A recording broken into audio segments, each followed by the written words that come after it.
2024 return file करने के बाद में अगर आपको डिफेक्टिव रिटर्न का नोटिस आता है तो ध्यान रखिए कि आपको रिटर्न रिवाइज करनी पड़ती है। और रिटर्न रिवाइज करने की जो 2024 से रिलेटेड ड्यू डेट है वो 31 दिसंबर 2024। उसके बाद में आप अपनी रिटर्न को रिवाइज नहीं कर सकते हैं। इसलिए इनकम टैक्स पोर्टल पर लॉगिन करते रहिए और देखते रहिए कि कहीं आपको डिफेक्टिव रिटर्न का नोटिस तो नहीं आया है।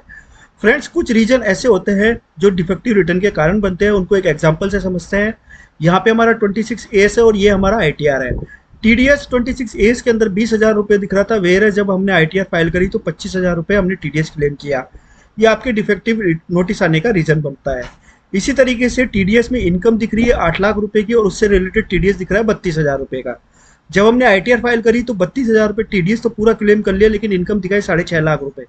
ये भी आपका डिफेक्टिव नोटिस आने का रीजन बनता है। अगर आप 6.5 लाख रुपए इनकम दिखा रहे हैं तो उसके कोरस्पॉन्डिंग TDS को भी आपको कम करना पड़ेगा।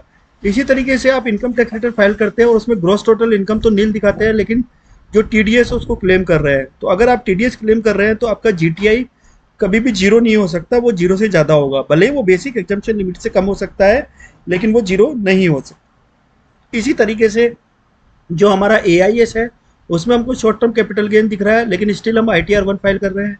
या हमने प्रॉपर्टी सेल करी है, स्टिल हम ITR 1 फाइल कर रहे हैं। तो ये कुछ ऐसे रीजन है जो डिफेक्टिव रिटर्न के नोटिस आने का कारण बनते हैं। फ्रेंड्स, अब एक क्वेश्चन आता है कि जब डिफेक्टिव रिटर्न का नोटिस आया, हमने रिटर्न रिवाइज करी, फिर रिटर्न रिवाइज करने के बाद में हमको लगा कि और कुछ मिस्टेक होगी, तो क्या हम वापस से रिटर्न को रिवाइज कर सकते हैं? इसका आंसर है यस।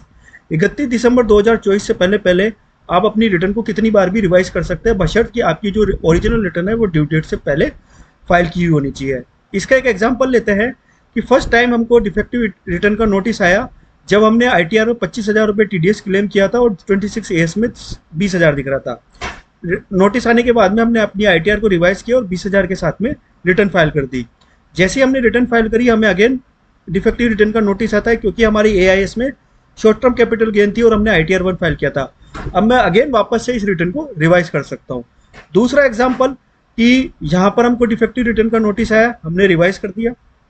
अब ऐसा था कि मेरी जो इनकम थी, फॉर एग्जाम्पल, या मेरा जो इनकम थी वो 8 लाख थी, लेकिन उसमें से एग्जाम्प्ट इनकम थी 1 लाख रुपया और मैंने सारी की सारी टैक्सेबल में दिखा दी। तो फिर भी मैं रिटर्न को रिवाइज कर सकता हूँ और टैक्सेबल इनकम को एग्जाम्प्ट इनकम में डाल सकता हूँ। इसलिए रिटर्न रिवाइज करने की कोई टाइम पीरियड नहीं है। अब हम चलते हैं इनकम टैक्स पोर्टल पर और देखते हैं कि डिफेक्टिव रिटर्न के नोटिस को अगर हमने 31 दिसंबर 2024 के बाद में रिप्लाई करने की कोशिश की तो क्या होता है। फ्रेंड्स, ये मैं आ गया हूँ लॉगिन इनकम टैक्स पोर्टल पर। यहाँ पर ध्यान रखिए कि डिफेक्टिव रिटर्न के नोटिस को देखने के लिए आपको और कुछ नहीं करना है। आपको सिंपली ई फाइल में जाना है, इनकम टैक्स रिटर्न में जाना है, व्यू फाइल रिटर्न पर क्लिक कर देना है। व्यू फाइल रिटर्न पर क्लिक करेंगे तो ये जो आपकी समरी होती है ना, ये पूरी समरी है। अब यहाँ पर 2022 में आप देखिए कि इस बंदे को अगस्त 12 2022 को डिफेक्टिव रिटर्न का नोटिस आया। फ्रेंड्स, नोटिस आने के बाद में इसको 15 दिन के अंदर अंदर अपना जो है रिवाइज रिटर्न बनना था, उस नोटिस के अगेंस्ट में एक्शन लेना था, या तो एग्री करना है या डिसएग्री करना है। फ्रेंड्स, ये चीज ये आपको मिलेगा कहाँ पे? ये आपको मिलेगा पेंडिंग एक्शन में, ई प्रोसीडिंग के अंदर। ई प्रोसीडिंग के अंदर आपको यहाँ पर डिफेक्टिव नोटिस का वो मिल जाएगा, जैसे इसको 22 का मिला था। फ्रेंड्स, अब मैं आपको क्या बताना चाह रहा हूँ कि यहाँ पर फॉर योर इन्फॉर्मेशन, यहाँ पर देखिए कि इन्होंने जो अपना अपना जो रेस्पॉन्स सबमिट किया उसके अंदर क्या प्रॉब्लम आई। वो ये प्रॉब्लम आई कि अगर मैं इनको आप इसका रेस्पॉन्स अगर आपको दिखाना चाहूँ तो इनको क्या हुआ था कि 26 AS से इनकी इनकम जो है रिटर्न जो फाइल करी वो मैच नहीं कर रही थी। तो इन्होंने अपने डिफेक्ट को तो क्लियर कर दिया, लेकिन इनको जो है रिवाइज रिटर्न का ऑप्शन ही नहीं मिल रहा था। उसका रीज़न क्या था कि इनकी जो ड्यू डेट थी वो चली गई थी। तो इन्होंने रेस्पॉन्स में यही लिखा कि 3 चालान के अगेंस्ट में इन्होंने जो है अपनी इनकम टैक्स जो लाइबिलिटी थी उसको पे कर दिया, फिर ये जो कोड वगैरह थे वो डाले।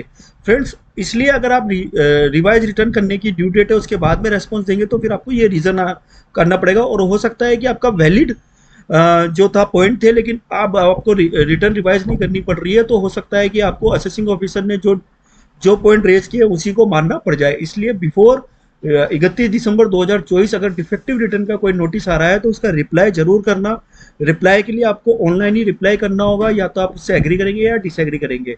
डिसएग्री करेंगे, एग्री करेंगे तो अपनी रिटर्न को रिवाइज करना है और उसके बेसिस पर अगर कोई पेमेंट वगैरह आ रहा है तो उसके एडिशनली चालान आपको पे करने पड़ेंगे। और डिसएग्री करते हैं तो डिसएग्री के रीजन डालने पड़ेंगे।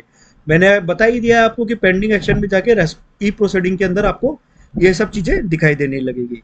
फ्रेंड्स, जब तक आपकी डिफेक्टिव रिटर्न क्लियर नहीं होगी, आपकी रिटर्न प्रोसेस के लिए नहीं जाएगी। रिटर्न प्रोसेस के लिए नहीं जाएगी तो जो अगर आपका कुछ रिफंड वगैरह बन रहा है तो वो सब चीज़ें भी डिले हो जाएगी और आपके पास में आएगी ही नहीं। इसलिए डिफेक्ट रिटर्न को क्लियर करना बहुत इंपॉर्टेंट है। वीडियो अगर अच्छा लगा तो लाइक शेयर एंड सब्सक्राइब करें। टिल देन, जय हिंद, जय भारत, धन्यवाद।